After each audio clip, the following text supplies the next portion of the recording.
Hello everyone. सो आज की video के अंदर हम लोग बेसिकली डिस्कस करेंगे अपने लिस्ट टैग्स के थ्रू आप किस तरह से स्टाइलिंग कर सकते हैं। स्ट्रक्चर पॉइंट ऑफ व्यू से हम लोगों ने HTML में ऑलरेडी समझा था लिस्ट टैग्स किस तरह से बनते हैं। अब हम लोगों ने स्टाइलिंग करके ये समझना है कि इसको किस तरह से कंट्रोल कर सकते हैं और किस तरह से स्टाइलिंग डिफरेंट डिफरेंट देकर इसको फैंसी कर सकते हैं। सो चलते हैं स्क्रीन की तरफ और लिस्ट टैग को समझते हैं।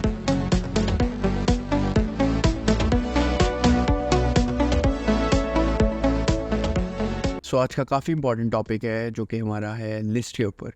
जैसे कि हम लोगों ने HTML के अंदर भी लिस्ट को कवर अप किया था, जो कि हमारे पास ऑर्डर्ड लिस्ट और अनऑर्डर्ड लिस्ट थी, जिसको हम लोगों ने स्ट्रक्चर के पर्सपेक्टिव से कवर अप किया था। आज हम CSS के अंदर स्टाइलिंग के पर्सपेक्टिव से कवर करेंगे। इसके कुछ यूटिलाइजेशंस देखेंगे डिफरेंट डिफरेंट, इसको स्टाइल करेंगे और इसकी बाद में एग्जांपल को भी कवर अप करेंगे। तो हमारे पास जैसे कि स्क्रीन की तरफ आप लोग देख सकते हैं, ओवरऑल हमारे पास सबसे पहली जो ऑप्शन है वो है लिस्ट स्टाइल टाइप। इसके अंदर हमारे पास दो वेरिएशंस आती हैं। आप टाइप एज एन कोई भी शेप दे सकते हैं, बुलेट पॉइंट्स हो सकते हैं, डॉट्स हो सकते हैं, शेप हो सकते हैं, या अगर आपने नहीं भी देना तो आप नन करके ख़त्म भी कर सकते हैं। सेकंड हमारे पास आती है इमेज। अगर आपने सपोज करें आपको शेप्स जो हैं वो स्क्वायर या फिर लाइक हमारे पास स्क्वायर होती है, या हमारे पास राउंडेड होती है, या हमारे पास नंबर्स होते हैं, अगर आपको वो नहीं चाहिए, आप कोई भी एक अपनी इमेज जो कि इस पर्सपेक्टिव से कि आपको कहीं पे शेप मिल गई है, आप उस पर्सपेक्टिव से भी फेच करके डाउनलोड करके उस शेप को लगा सकते हैं। सो हम ये भी इसी वीडियो के अंदर कवर करेंगे। And last but not least हमारे पास जो थर्ड ऑप्शन है वो है हमारे पास लिस्ट स्टाइल पोजीशन के पर्सपेक्टिव से इस तरह से है कि हमारे पास दो तरह की पोजीशंस होती है, इनसाइड रखने या आउटसाइड। तो अगेन ये इसकी जो यूटिलाइजेशन है इसको एज एन एग्जांपल के पर्सपेक्टिव से समझेंगे। सो यहाँ पे हम अपना एडिटर ओपन कर लेते हैं जल्दी से, और इसके अंदर हम लोग सबसे पहले एक फ़ाइल बना देते हैं जो कि हमारे पास है list.html। सो यहाँ पे इमेज टैग यूज़ करते हैं और लिस्ट लेक्चर यहाँ पे यूज़ कर लेते हैं। यहाँ पे मैं अगेन इस पर्सपेक्टिव से कि स्टाइलिंग हम यहीं भी कर रहे हैं, सो यहाँ पे मैं स्टाइल का टैग भी दे देता हूँ, और यहाँ पे स्टाइल का टैग भी हो गया हमारा डन। अपना सर्वर एक दफ़ा ऑन कर लेते हैं, और ये हमारे पास लिस्ट लेक्चर अभी आ गया। ठीक है। सो अगेन बॉडी के अंदर बहुत सिंपल है, UL आपने देना, और यहाँ पे आप UL देने के बाद आप लोग बेसिकली जो है लिस्टिंग्स बना लें, जो हम लोगों ने HTML में जिस तरह से पढ़ा भी था। सो मैं यहाँ पे सिर्फ लिस्ट को इस पर्सपेक्टिव से कॉपी पेस्ट करूँगा, क्योंकि हम लोगों ने HTML के अंदर समझी हुई है और यहाँ पे हमने स्टाइलिंग के पर्सपेक्टिव से समझना है उसको। 3 4 5 ठीक है। और यहाँ पे फर्दर हम लोग क्या करेंगे, UL टैग ले लेंगे, और UL टैग के अंदर हम लोग जो भी हम लोगों ने काम करना है तो यहाँ पे हम समझेंगे और करेंगे।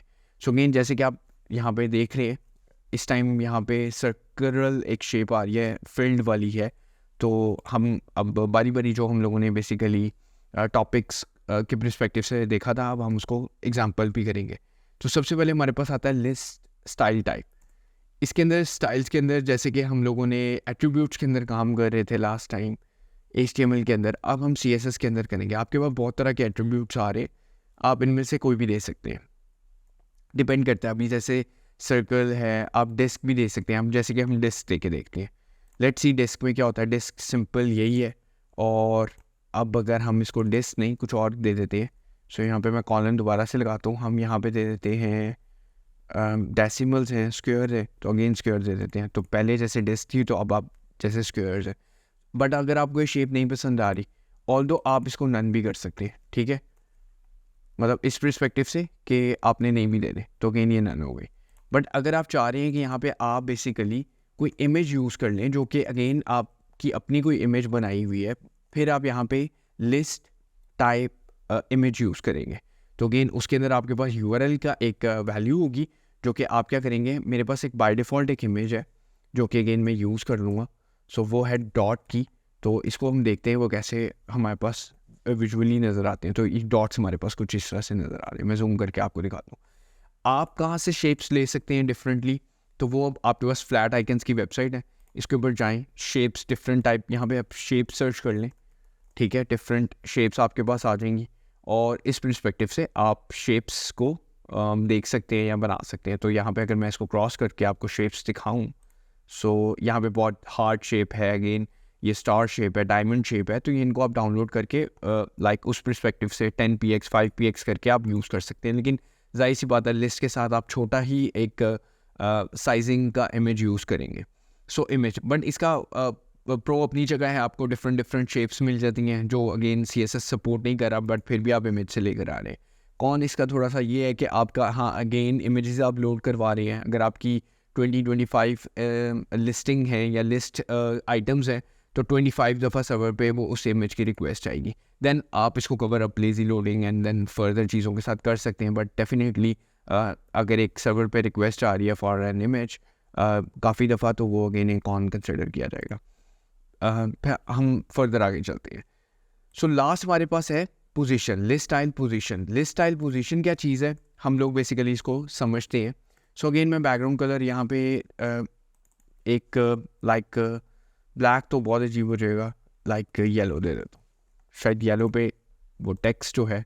सो अगेन मैंने यहाँ पे येलो दे दिया। अगेन जैसे कि आप देख सकते हैं फिलहाल यहाँ पे स्पेसिंग आ रही है, तो आपको पता है आप एक स्टार सेलेक्टर यूज़ कर सकते हैं। बाय डिफ़ॉल्ट UL टैग्स हो गए, पैराग्राफ्स वगैरह टैग्स हो गए, वो बाय डिफ़ॉल्ट एक स्पेसिंग कैरी करते हैं, पैडिंग कैरी करते हैं, तो वो लगती है एलिमेंट्स के ऊपर। आप इसको नन भी कर सकते हैं, स्टार के अंदर स्टार टैग सेलेक्टर यूज़ करते हुए पैडिंग और मार्जिन आप 0 करते हैं।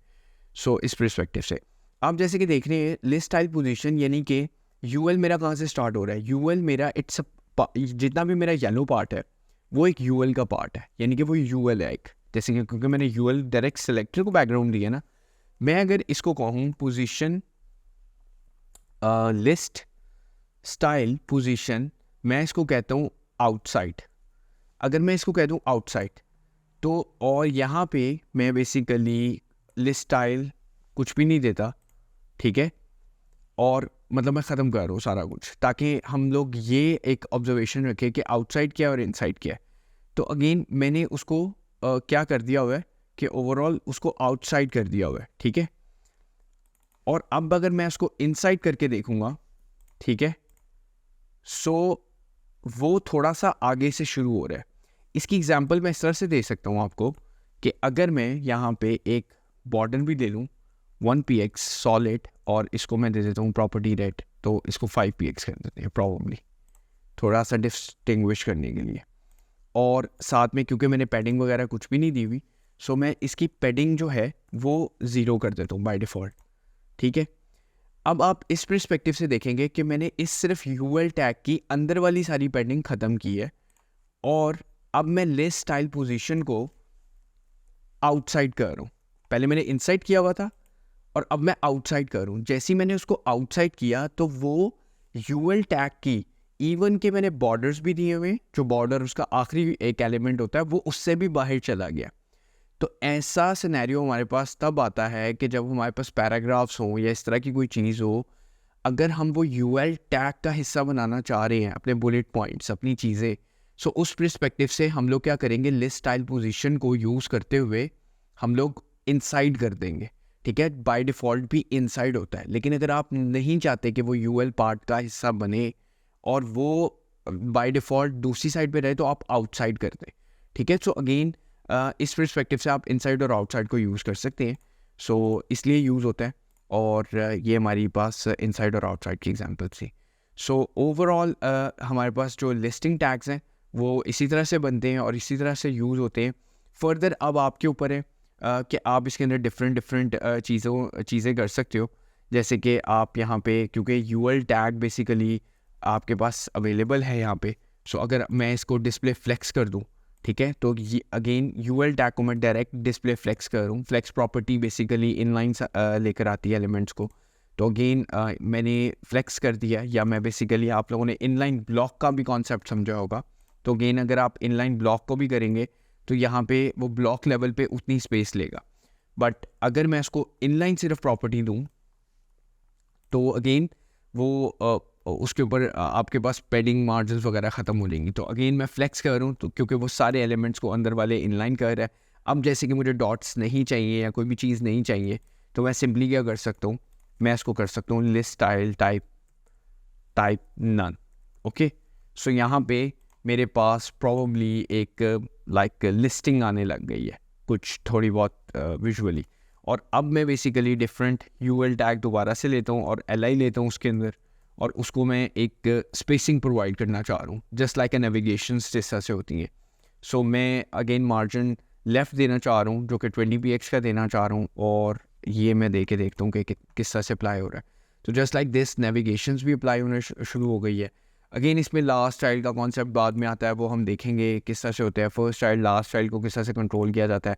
बट नेविगेशन जैसी एक चीज़ आपके पास अपेयर होने लग गई है, और वो हमारे पास जैसे कि प्रोडक्ट 1 हो या फिर आपके पास home, about us, contact us जैसी चीज़ें हो, तो वो आप लिस्टिंग टैग्स के थ्रू बना सकते हैं। इसके अंदर लिंक्स भी आप इजीली लगा सकते हैं आप ओवरऑल लिस्ट के अंदर, अगर आप एंकर टैग्स दे दें। So that is it for the listing lecture, and हम नेक्स्ट लेक्चर के अंदर मिलते हैं। Thank you for watching this video.